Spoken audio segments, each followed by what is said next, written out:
Hey, what's up guys? My name is Sal, and this is another expedition log. On today's expedition, we are headed to Glen Burnie, Maryland, to what the locals affectionately refer to as the Glen Burnie Mall. But it is the center at Glen Burnie. This mall is actually, it looks pretty okay on the outside. It almost looks like a modern outdoor mall, because there are a few storefronts that you can't access from the outside, but there is an inside, and we're gonna see it. And one of the few remaining stores is a Toys R Us. So to get us there, to really get us in that area and that mindset, check this out. It's from the 80s.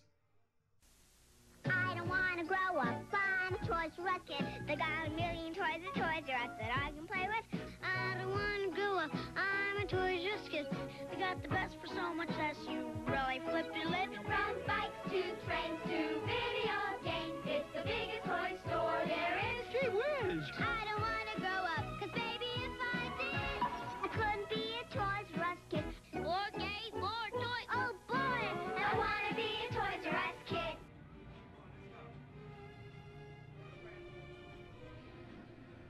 So this mall was one of the first projects of the DeBartolo Corporation.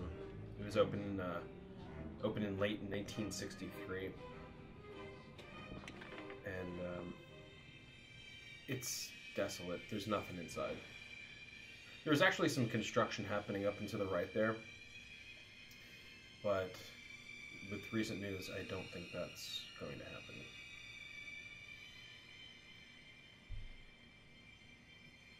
In 1964, a G.C. Murphy opened here, which served as their anchor.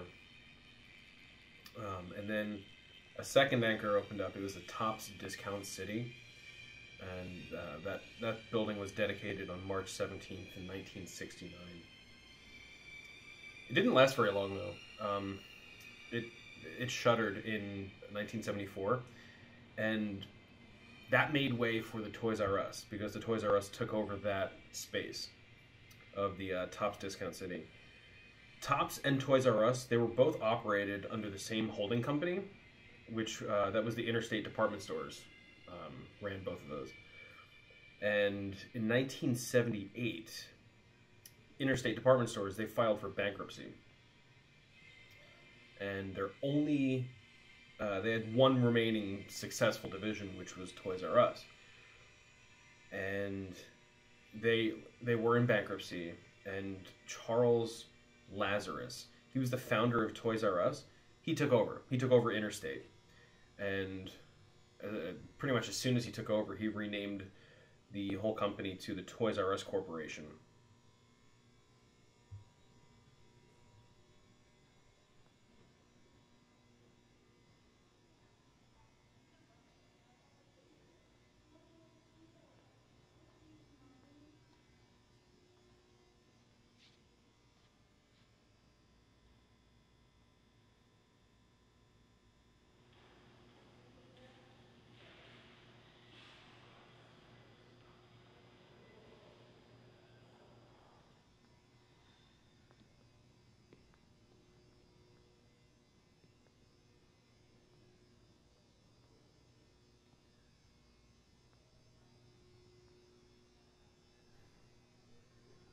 The only remaining store in here, there was actually three if you count the Toys R Us.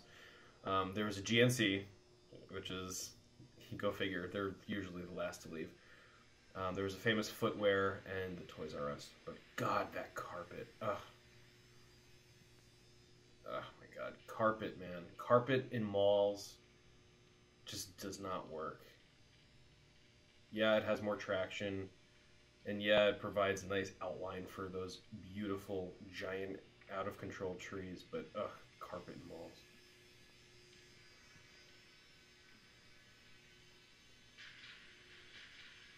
At first I thought this Aisha's Hair and More, I thought this was the Great Cookie. I thought it was one of those old storefronts for the Great Cookie with the white tiles and stuff.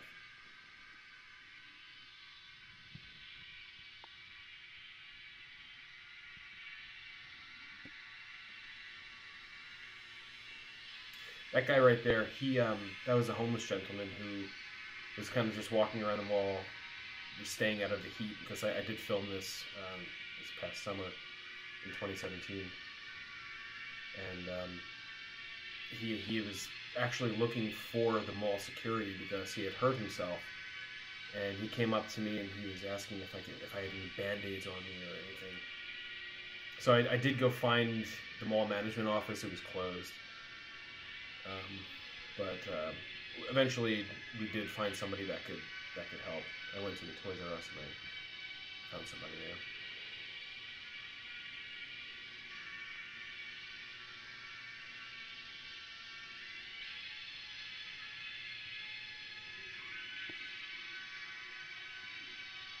So in 1981, there was actually a fire that destroyed the entire northern corridor for the mall, and the whole building was closed except for Montgomery Ward.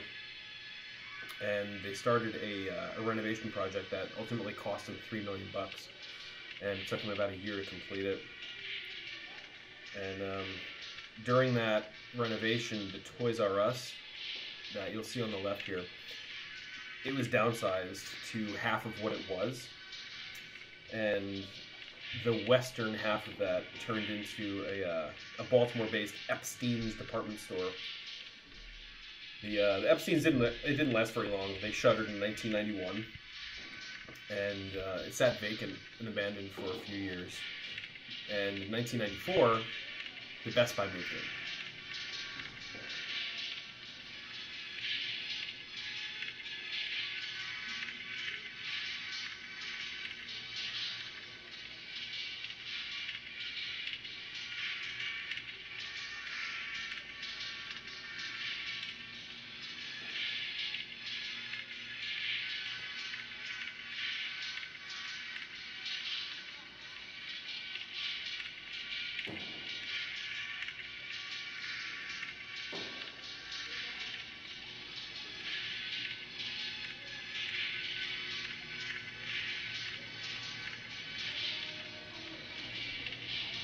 As just a quick side note, this was one of the rare occurrences where I got to film one of my venues with my DSLR rig. And there was nobody here. There were a few mall walkers and a couple of Toys R Us customers. But when you find a place dead like this, it affords you the opportunity to film without concealing. So it was pleasant.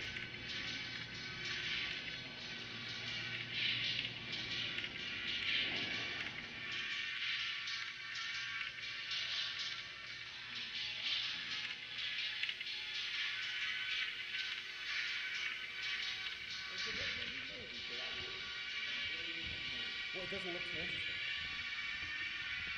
It just looks like they're renovating stuff. Yeah.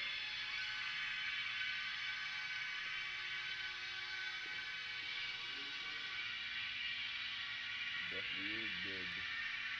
I don't get smile because it's big.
Back in the 1960s, a few of the charter tenants, they were an A&P supermarket, a Radio Shack, the Lamppost restaurant, got a few more.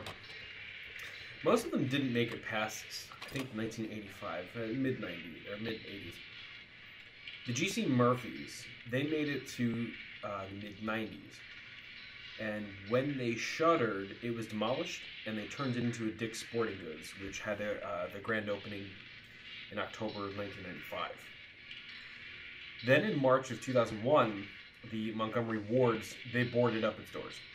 And a Sticks and Stuff, which is like a furniture liquidator, they used the space for 2 years.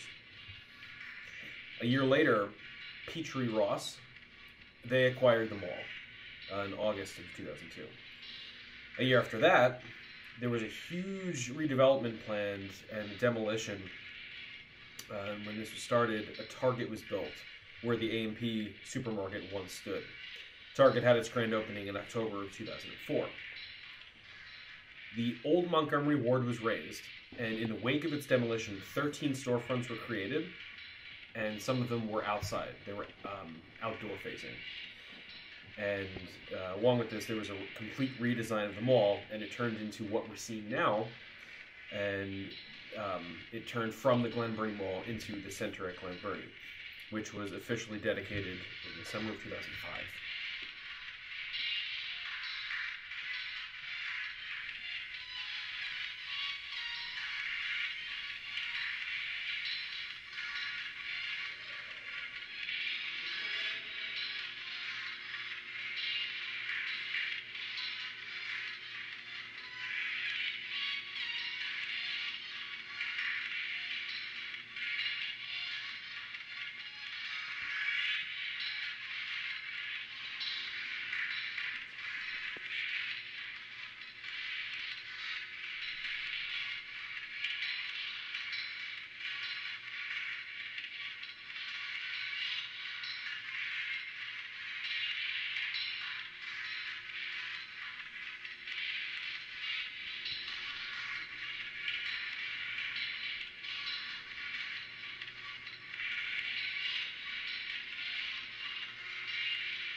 Five years later, in January of 2010, the Best Buy closed the location at this mall, and they moved across the street.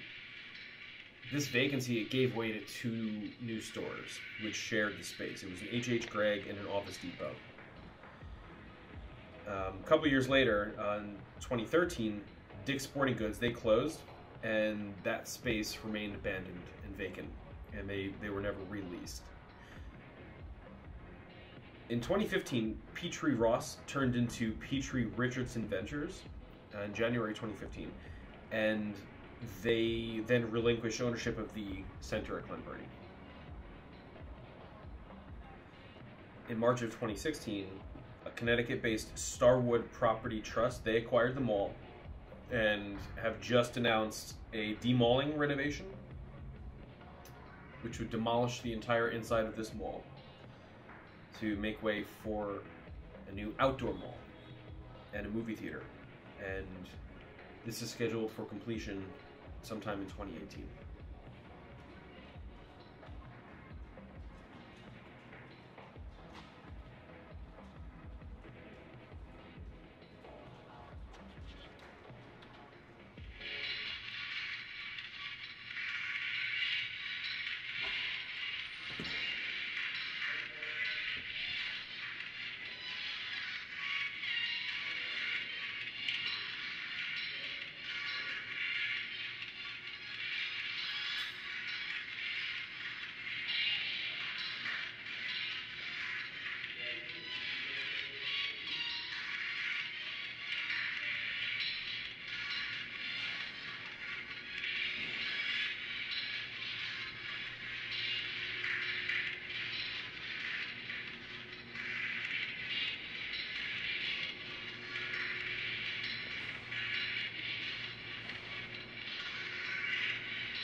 I'd like to extend my gratitude for those of you who watched the video. And if there's something about it that you did enjoy, please like and subscribe. And if there's something about it that you didn't like, please let me know, because I'm always working to make these better, and I'm trying to get content out that you guys enjoy. So once again, thanks for watching, and take care, everybody.